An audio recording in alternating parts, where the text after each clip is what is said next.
Alright, so in this video, I'm gonna just basically just try to teach you guys the formula that I've come up with for improvisation. So the biggest thing is the left hand and the right hand when it comes to piano. So with the left hand, I have something called a pinky pattern and a hand pattern. So let me show you what that might look like. So let's start on the C major scale, which if you don't know, the C major scale is just all the right keys. So for my pinky, right, what my pinky's gonna do, it will play, wait, you know this song? Which, you know, your hand won't really be doing that. It's normally a duet, right?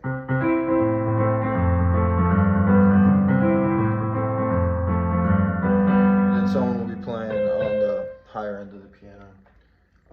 But then I was like, yo, I want to play this on my own, because, like, you know, no one really wants to play that song for like 3 hours a day like I did. So, you know, you'll try to move it just to this hand, right? Which is kind of hard to, you know, bounce all the way back up here. So then you have to problem solve, and that's what life's like, right? So this is where it comes to pinky patterns. So my pinky for this pattern will be doing.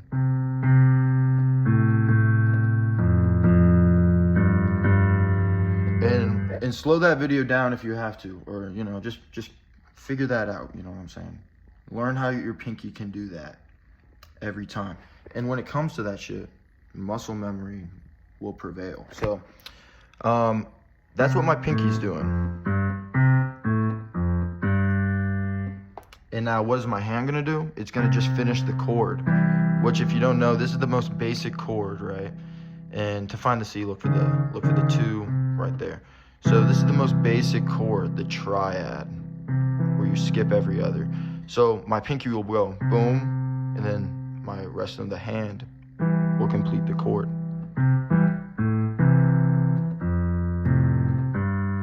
See how my pinky's doing the exact same thing every time. Alright, so that's what started me off. Not with improvisation, but just playing this one song alone.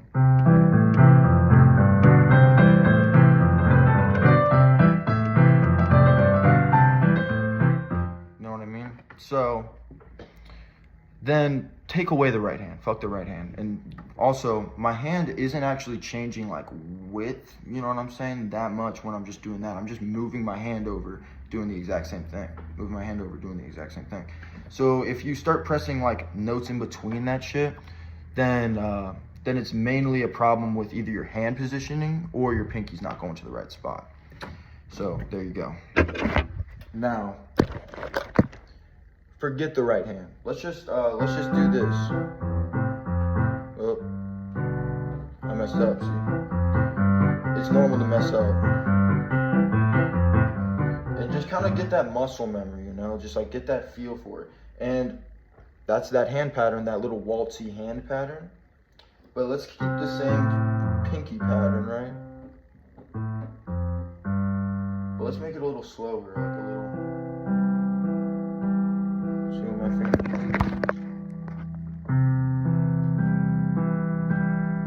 Pinky down. Do the same thing. Pinky down. Do the same thing. Pinky up. Do the same thing.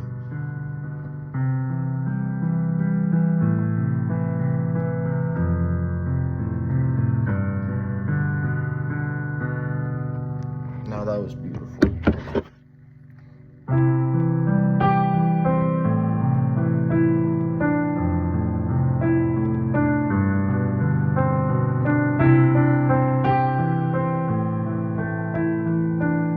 So, I hope what you just realized was, I'm not doing anything crazy on the left hand. I'm going on basically autopilot after I find a little pattern, right? Find a little pattern, stick to that pattern. Change up the pattern, make it progressional, do whatever you want. When it comes to improvisation, it's just your mind flowing into it, right? And that's what you should look at it as. And also, I'm starting on the C scale. You can do this on every scale, right? Like, for example, instead of the C, let's do a D, which there's a sharp in a D. This one right here. I probably just confused it, but you can move it to any scale. And there's many different pinky patterns you can do as well. Like, here, let me teach you one more pinky pattern before I go to the right hand part of it. So, let's go to A minor. So, my pinky will go. Alright, yeah, see, I just... So that's what my pinky will do. And I can do that waltz again.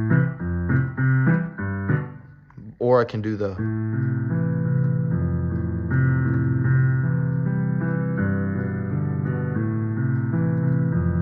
Or I can complex it up a little bit. Let's complete this.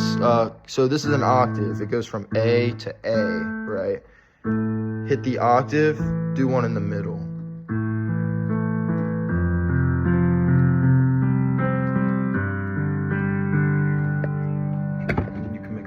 Song on that. It's truly fascinating. So let's move on to the right hand. So the right hand is something you're absolutely just gonna have to feel out, right? And you can do that while you get used to that muscle memory on the left hand, you know, because with this shit, you know what I'm saying, it's on muscle memory. It's not like I even know what I'm pressing. And like I said, I actually probably didn't even say this is not musical theory at all. You'll probably get shit on if they figure out what you're doing, because it is kind of like a forbidden jutsu in that aspect. It works though. So what I just did there, those are all of the resolution chords and just or the resolution notes. So my theory of resolution and suspension notes. So when you hear this ending, do you get suspense or resolution?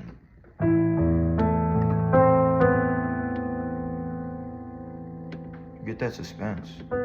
Because what is this fucking note? It's in between these two resolution notes. So I'm confusing you guys. So let's go to the A. So there's C and then there's A minor, which all deal with just the white notes. So let's go to A. Let's do that A triad chord. Just skip every other. And, you know, fingers per key, take these ones off. So all of these notes create a resolution aspect. If you end like a little bar on one of these notes, it will give a resolution aspect. But if you end it on these, it gives a suspension aspect. Now, what I would do first is let's take just one of those basic patterns.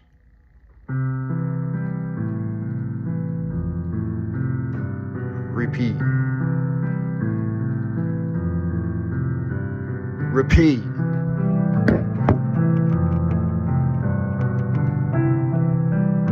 I'm just pressing one of the notes. And damn, that was beautiful.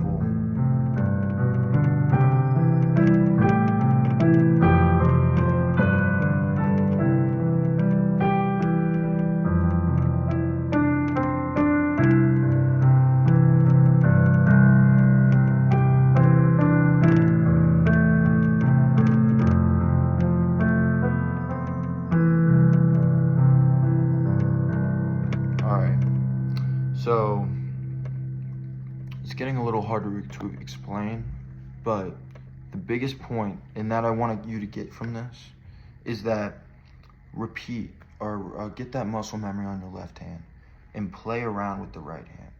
Play around with first. So if you're starting on this, start on this with your right hand. Play around with that triad.